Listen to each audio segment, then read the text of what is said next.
VLS here. This is a video lesson on switching axis. Let me give a concrete example of what we mean by that. Switching axis of integration.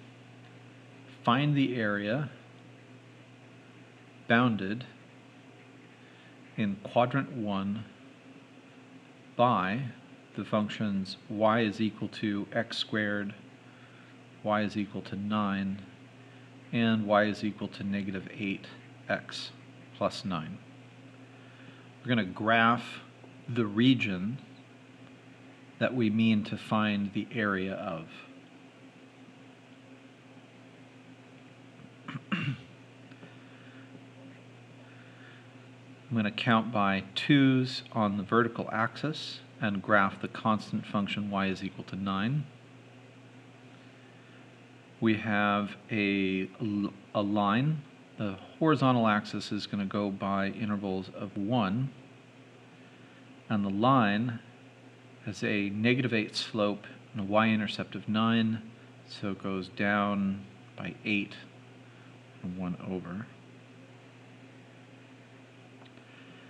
The third function is the parent parabola.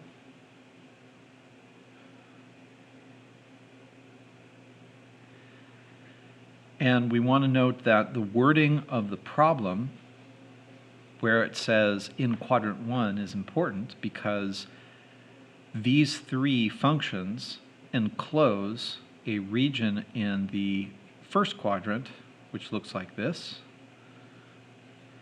But there's another region that's mostly in the second quadrant that is also bounded by these three functions. And there are two distinct regions bounded by the same three functions, but there are different areas. So the quadrant 1 is important to distinguish between the two. This is an area between two curves problem.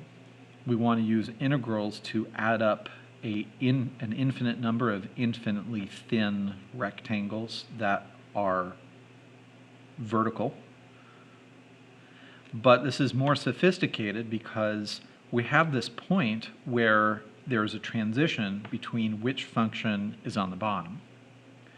So if we're going to set up our traditional integral,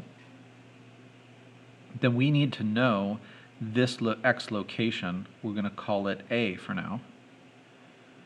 And we would set up the integrals. We would need to know the locations of these points. This is 0, the x location of this point where these two functions intersect. And the value here is at 3. We have a height of 9, or a value of 9 when we put 3 into the quadratic. And it's also the value of the constant function. And we would integrate from 0 to a, the top function minus the bottom function to get the area between those two just on that interval from 0 to 1. 0 to 1 of the constant function on top minus the linear function on bottom with respects to x. That would give us part of the area. And then we would add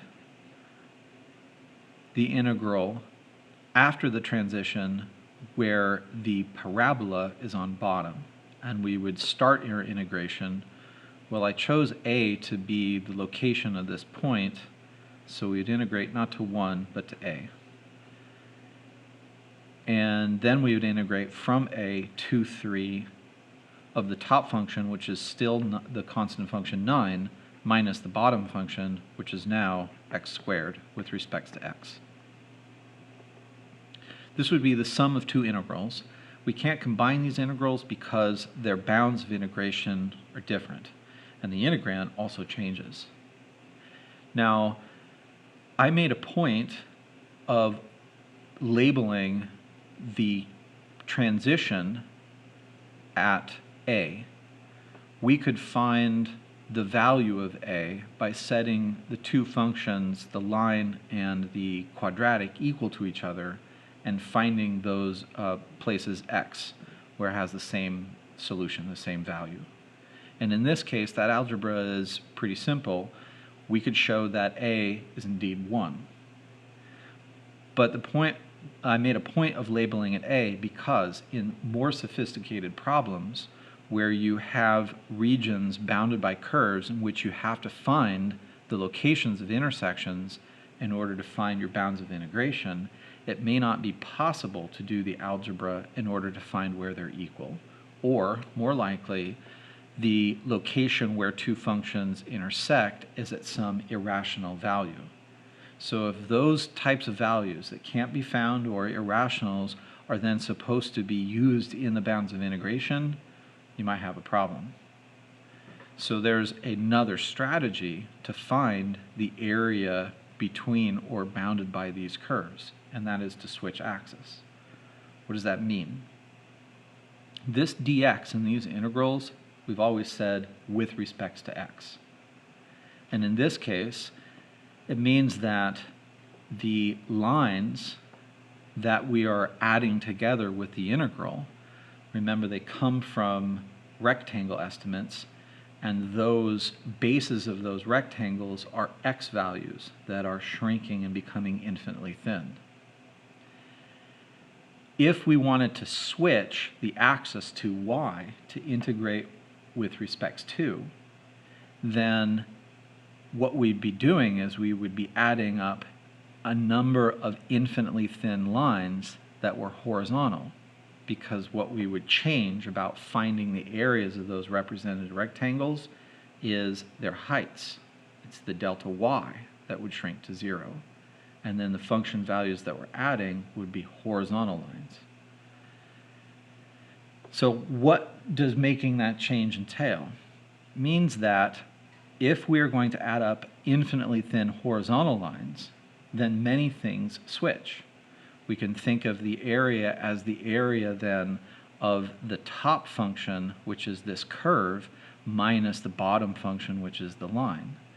And if we integrate from this location, infinitely thin horizontal lines, and stop there, then there's no transition to a different function being on top or bottom, like there is when we try to do it with respects to x. So what does that look like in this case? Well, we need to change these functions to be functions solved for x. We're starting with functions for y in terms of x.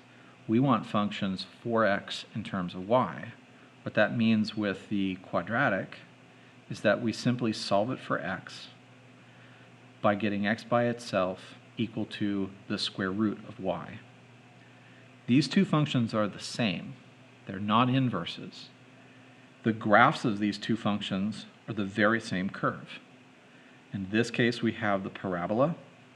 In this case, we have the square root function, but it is a function to find the x values given y. And if we can visualize, this here is a square root curve relative to the y-axis. We could turn our paper to see it a little bit better. We're not going to use the negative version of undoing this square. We're not going to use the function, the negative square root function, which would be this branch, because we already know that we are trying to find the area under the curve in the first quadrant. So we don't use values of this side of the parabola. We need to change the linear equation to be a function for x in terms of y, just as we did here. So we take the equation as it is. We are not finding an inverse, we're just simply solving it for the other variable. To do that, we would subtract 9 and then divide by -8. So the result would be y minus 9, and then all of that divided by -8. Now that we have our two functions, they're not different functions, they're solved for a different variable. They're not inverses, their graphs are the very same as we see here, so it's going to be the same region. But what's changed now is that the function, this function, is thought of as x is equal to the square root of y. And it's going to be the top function, or the function that is on the right with the higher values. And if we find the area under it with respects to y, then we're finding the area between the function and the y-axis. If we then subtract the area under the curve of the line with respects to y, then we're going to subtract the area under the line and the y-axis, or between the line and the y-axis. The difference of those two areas will then be the shaded region. We can set up the integral like this. The area under the top function, this being now the square root of y, minus the area under the bottom function, or the one to the left, which is the line. So we're going to subtract y minus 9 all divided by -8. But it's not a dx, it's a dy. We've switched axis of integration. Now the bounds of integration are no longer 0, a, and 3, but they're the bounds that are some y value, lower y value, all the way up to the higher y value. This lower y value where these lines cross is 1, and where we stop the higher bound is 9. This single integral has been switched. We're integrating with respects to the y-axis, not x. The functions are functions in terms of y, and the bounds of integration are also y values, but it produces the same region and the same area.